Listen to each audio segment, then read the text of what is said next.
The profession of arms in Canada is the lawful, ordered application of military force at the direction of the government.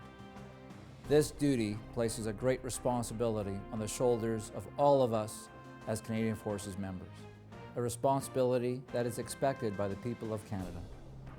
On the land, at sea, in the air, and in close cooperation with other departmental partners, Canadian Forces military personnel conduct operations at home and around the world together with our allies.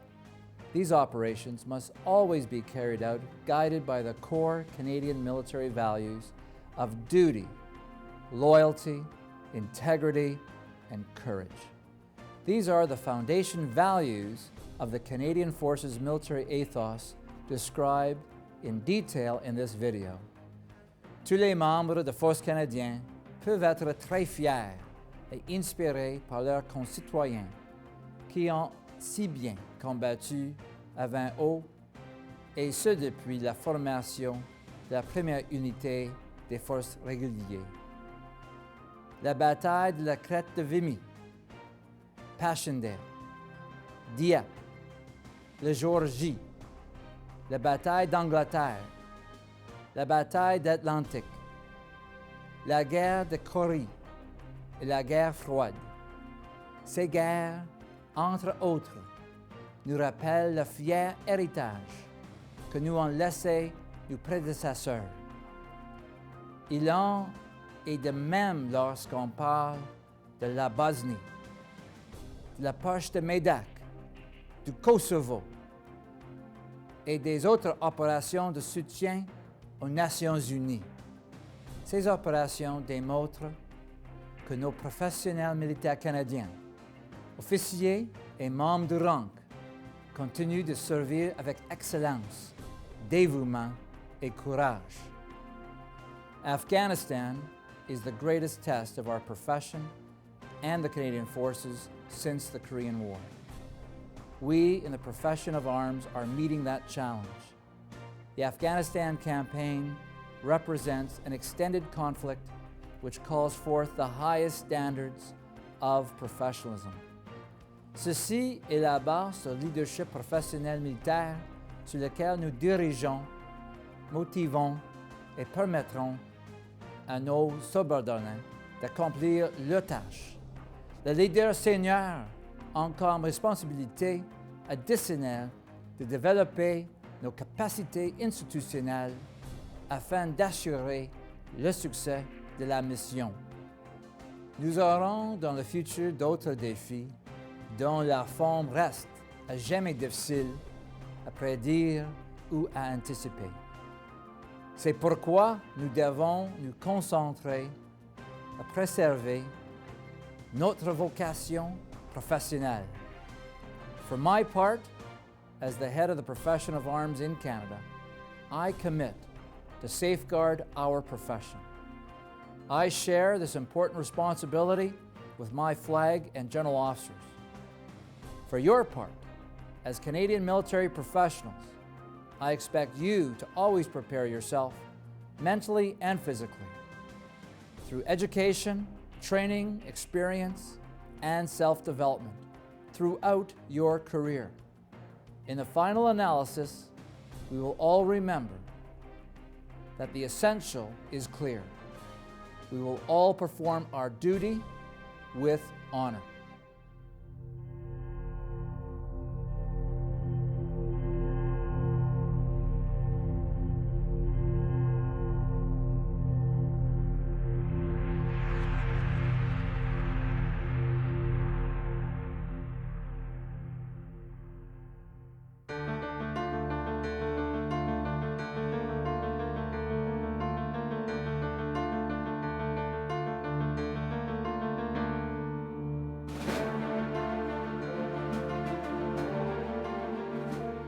When men and women join the Canadian Forces and don the uniform, they enter a unique profession, the profession of arms. They will always remain citizens, but for as long as they serve in uniform, they will no longer be civilians, as they assume obligations and responsibilities no other Canadian citizen has.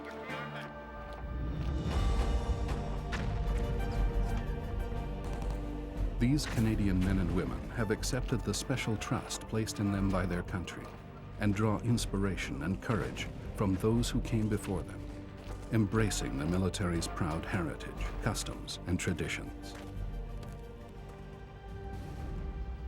The military profession shares some similarities with civilian professions. Members develop a systematic and specialized body of expertise acquired through education, training, and experience. Like civilian professionals, military professionals perform their duties competently and objectively for the benefit of society. As within other acknowledged professions, the military is granted considerable authority to self-regulate by the government and society. However, military professionals serve only one client, the people of Canada.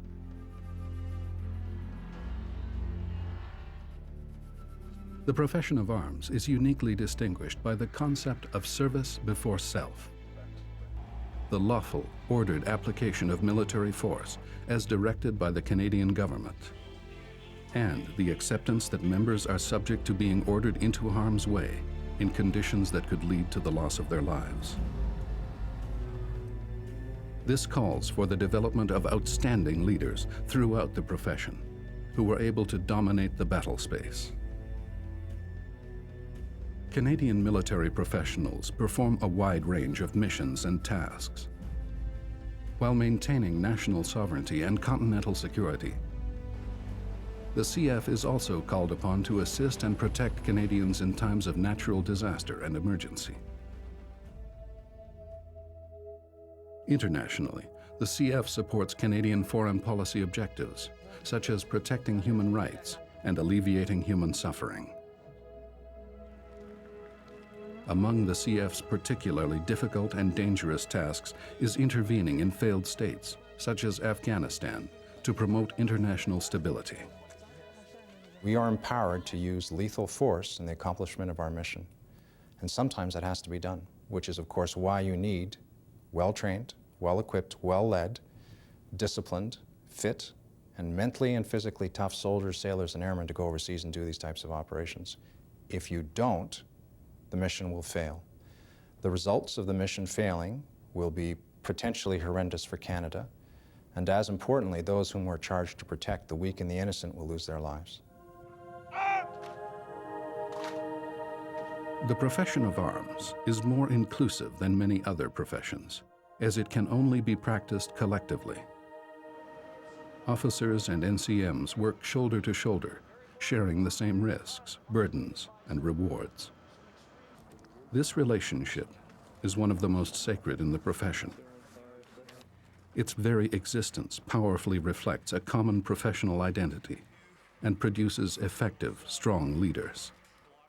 In 2003, 2004, I was deployed to Afghanistan for Rota Zero of Op Athena as part of the 3RCR battle group. I was a combat support company sergeant major, and part of my responsibilities were for the security of Camp Julian. We had a mine strike incident quite early on in the tour where 2 of our soldiers were killed and several others wounded. We deployed the QRF, our Quick Reaction Force, to that area to secure the area for the engineers to be able to recover the bodies and extricate our soldiers from the danger area. The soldiers had already started extricating themselves from the mine blast area using the drills that they had been taught. When the QRF arrived, two of our sergeants arrived on scene to help with the security, and it took several hours, about 14 hours in all, for them to secure the area, clear the mine threat, and be able to recover the fallen soldiers and the other soldiers who had been wounded. During the process of that event, they had told the 2 sergeants from the QRF, who were from my regiment, that they didn't need to remain there any longer because they had had the situation in hand. But part of the code of ethics of my regiment is that we don't leave any wounded soldiers or fallen comrades on the battlefield. So those soldiers, or those 2 sergeants, stayed there throughout the next 16 hours or so that they could recover their fallen comrades from the battlefield.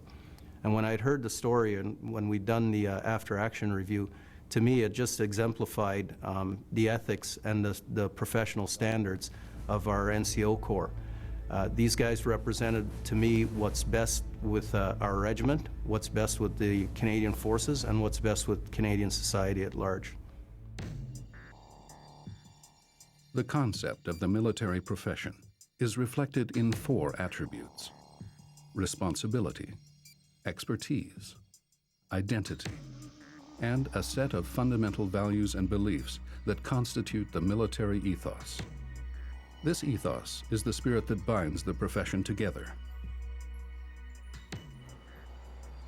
Military members' first and foremost responsibility is to the Canadian government and its citizens by defending the nation and her interests. Members also have an internal responsibility to maintain the profession at the highest standards of excellence and operational effectiveness. The complex environment of modern armed conflict demands expertise gained through continued military training and education. To successfully carry out integrated operations, ranging from armed conflict to peace support operations to humanitarian assistance. Professional military knowledge is organized around the general system of war and conflict framework, comprising tactics, operational art, and strategy. As guardians of the state, members of the military remain part of Canadian society, but at the same time possess a separate and distinct identity. In the spring of 2007, I was overseas in Afghanistan with the Hercules crew. And one particular morning, we had been asked to perform a new tasking of sorts. We can cover all sorts of different missions as a tactical Hercules crew, but this particular day, due to convoys being intercepted the week before by the Taliban, we had been asked to perform a last-minute refueling mission into a very dangerous airfield, where we would fly in with the Herc and actually shut down our engines against usual orders for this airfield to offload the fuel out of our wings and resupply this entire airfield and further helicopters, vehicles, etc. And so without a second thought in the planning or a lot of consideration towards the risks that would be involved, the very professional crew went right to work in putting the plan in place, getting enough fuel uploaded into the wings to conduct that mission as we were tasked that day. Then, once we got there on the ground, the tasking changed. As we're offloading the fuel, we got a call from the tower saying that something had happened in the town. And we became responsible for the injuries of a small Afghan boy and the concern for his family. So we were tasked to perform a very last minute medevac for this injured child into our airplane and into a hospital within the region so we could get immediate medical attention. And once again, without a second thought from our crew, for the risks that would be involved in changing the mission and being a little bit longer on the ground, and then this new area that we hadn't received a security update from that morning, just taking our generic threat assessments from the Afghanistan region. We were able to reconfigure the entire plane and go about our work, get this small injured boy with his family on board, and then into the new airfield and get him to the hospital on time. And he survived. It was very close for him. He was very injured from a vehicle accident. So this experience made the entire crew feel a huge sense of pride and satisfaction towards accomplishing the mission that we had been sent there to do, to be a part of all that, and to be asked of something last minute and that extreme in the changes, and to be able to accomplish that all really brought back a huge sense of pride and duty to the whole crew. The realities of combat and operations on land, at sea, and in the air mean there are necessary differences in the way military culture is expressed in each of these environments. These identities come together around a hierarchy of loyalties that operate in ascending order, from service in one's environment to the CF, and finally to the Government of Canada and the rule of law. The military ethos serves to shape and guide conduct and define responsibilities. This ethos ensures that force is always applied in accordance with sound professional judgment. Beliefs and expectations about military service demand that all in uniform accept the contract of unlimited liability, an honorable warrior spirit, and an understanding that officers and NCMs operate as a team who are both committed to personal and collective discipline are fundamental military beliefs.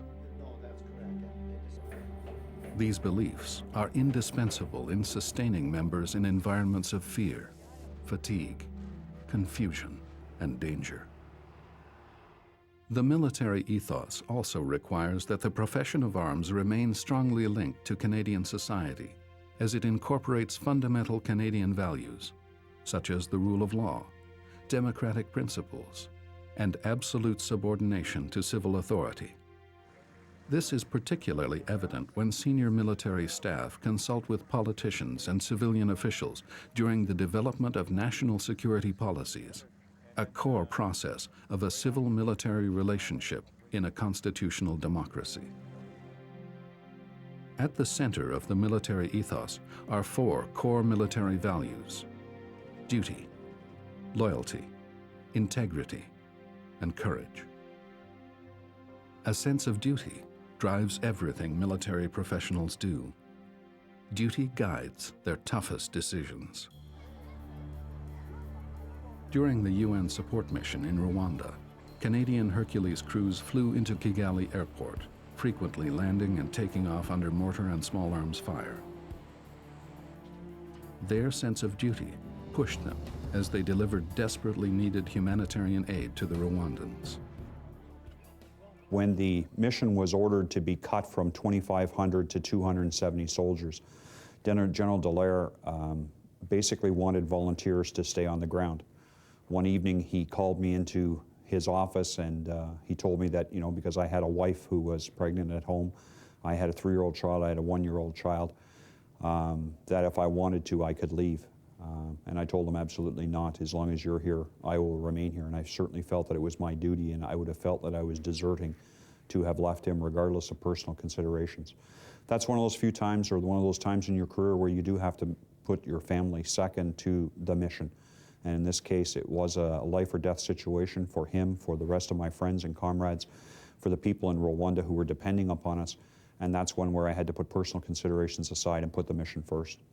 And I've never regretted that decision, actually staying in Rwanda. It cost me a lot in physical health, it cost me a lot in psychological health, but at the end of the day, I think I have a sense of satisfaction that I did my job.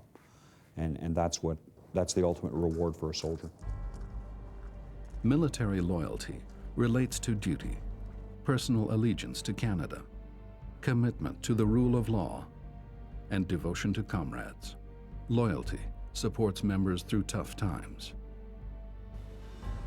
During the Swissair rescue operation off the coast of Nova Scotia, sailors of all ranks insisted on performing their duty, despite opportunities for rest and relief.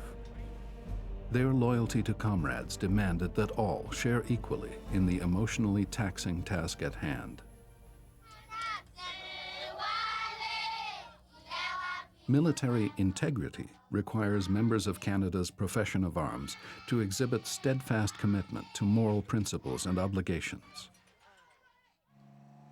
Each member must be accountable for their actions, regardless of physical difficulty, risk, success, or popularity. Each must demonstrate willpower, resolve, and the willingness to never quit. The Canadian military profession of arms places a great value on courage, both physical and moral. Courage is what the military requires and respects. Operating under the constraints of their UN mandate in the former Yugoslavia, Canadian military professionals faced aggressive resistance and virtually unspeakable horrors. Physical and moral courage sustained Canadian soldiers in the firefight in Croatia's Medak pocket as they secured the region to prevent further ethnic cleansing. In Afghanistan, a complex mix of combat and stability operations in pursuit of a viable democratic society calls for courage of the highest order on a daily basis. Professional service in today's Canadian forces can be summed up in 3 profound words: duty, with honor. In answering the unspoken call to the profession of arms, members of the CF must live up to public expectations of consistent and exemplary behavior of the highest standard. They must conduct themselves in a manner that reflects the values and beliefs of their fellow Canadians. By embracing the military ethos, they meet these expectations while they strive for excellence within their specialized expertise and take on the complex challenges of the future. And their reward is honor.